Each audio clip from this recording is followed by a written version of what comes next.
All right, so he's talking about first the nature of evidence. So first of all, the nature of evidence is what he wants to talk about here. How should the difference of opinion between the theist and the atheist be rationally resolved? Right? Because they come from two different perspectives. He says what Dr. Stein has written indicates that he, like many atheists, have not reflected adequately on this question. And he writes, and he quotes Dr. Stein, he quotes him as saying, the question of the existence of God is a factual question and should be answered in the same way as any other factual question. Right. So now he's going to jump all over this, right?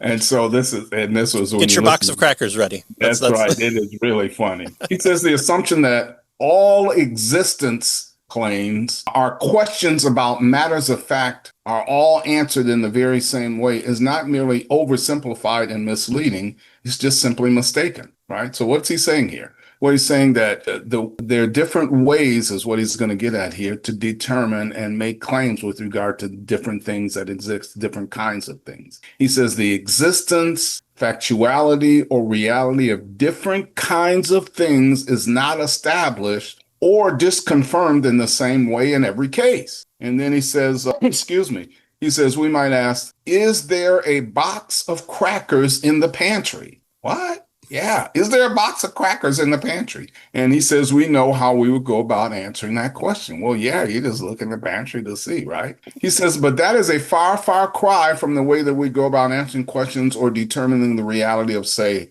the barometric pressure, quasars, gravitational attraction, elasticity, radioactivity, natural laws, names, grammars, numbers, the university itself that you're now at, past events, categories, future contingencies, laws of thought, political obligations, individual identity over time, causation, memories, dreams, or even love or beauty. Right? He says, clearly, we just don't open the pantry box and look in there to find beauty, right? Honey, Or why is love there a or quasar political. in the pantry box here? That's not what we do, right? So different things, he says, different kinds of things are established or confirmed in different ways. And they're not all confirmed or established in the same way that he suggests Dr. Stein said they were, right? Right. Right? He says, remember the quote, the question of the existence of God is a factual question and should be answered in the same way as any other factual question. And Bonson says, no, we don't answer all factual questions in the same way. We don't answer what our political obligations are based on the same way that we answer if there are crackers, right, in the pantry. That's not how we answer that question. So all things are not answered in the same way. That's the point that he's getting at. Right, right. So, God appears and I show up to Dr. Stein's house, I knock on his door and I say, this is God. And he's going to say, oh, yep, that's God, right? That's it. Well, no, there's going to be further investigation. There's going to be, well, what type of God is he? How is he a God? Whoa, whoa, whoa. There's crackers. Look at the crackers in the pantry box. I present to you God. And you ask me for what's the nature of crackers.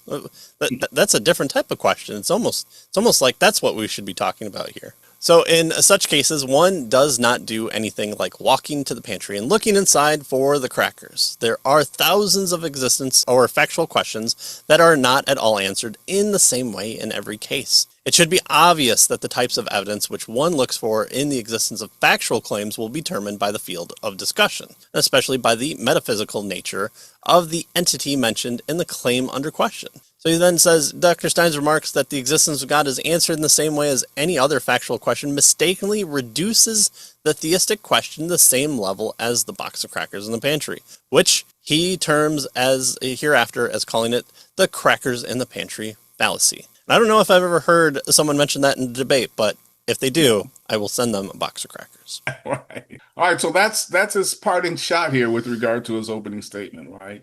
First of all, we don't determine, everything, every factual question, we don't determine it in the same way. Right. And that's what he wants to get at. Right. So Stein suggests, well, we just look at it's kind of like opening up the pantry and looking at crackers in the box. And Monson saying, no, there are lots of things that we don't determine and it's based on what he says here. Right. Determined by the field of discussion and especially by the metaphysical nature of the entity mentioned in the claim under question. That's the idea. All right, so that's kind of his first issue with regard to the nature of evidence. It's different for different things. Right? The existence of things is determined in different ways depending on the thing itself. That's what he's getting at here. Right. You might be able to find Patrick in the cracker box or in the Yeah. pantry, but you Yeah. can't find my name in there to tell me that's who I am.